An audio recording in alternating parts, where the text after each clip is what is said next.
everyone! So yun, welcome to my YouTube channel at pag-usapan natin ngayon kung paano nga ba mag-affiliate sa Shopee. Una nyong gawin guys ay pumunta sa Shopee. And then yan, pag nasa account nyo na, punta kayo dyan. And then scroll nyo lang guys, pababa at makikita nyo yung affiliate program. Click nyo yan, ang affiliate program. At pag na-click nyo yan siya, mapupunta na kayo dito sa affiliate registration. So, ayan guys, may makikita kayong nakalagay dyan na individual at saka enterprise.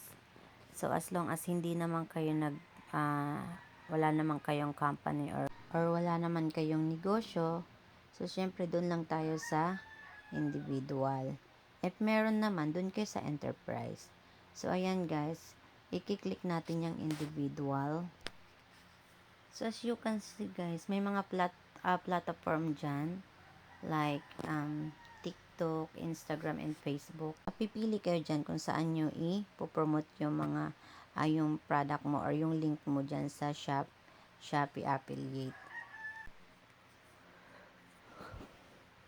Kung halimbawa meron kayong mga YouTube, Facebook, ayan. So halimbawa may YouTube kayo guys.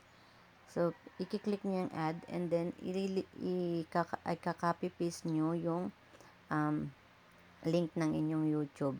So, dyan nyo i-copy paste guys yung YouTube and then confirm nyo lang. And then after ma-confirm, so ayan mapupunta na yung ang link ng inyong YouTube channel. So, dyan na napunta. If meron pa kayong ibang platform po na pwede nyong anuhan ng product, pwede kayo magdagdag or mag-add ng ibang platform para may promote nyo ng maayos yung mga product na meron ka sa yung collections. So then after nyan nga pala guys, ba niya nakalagay ang inyong contact number and then yung inyong contact email.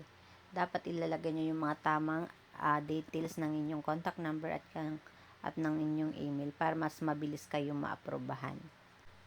At kapag nailagay nyo na yung mga email nyo at number, maaari mo na siyang i-submit. But, kailangan mo munang mag-agree. So, kailangan natin i-click yung nakalagay na I declare that the information submitted siya above is true. So, ayan guys, submit na tayo. And then, after nyan, yan na ang magiging result nyo.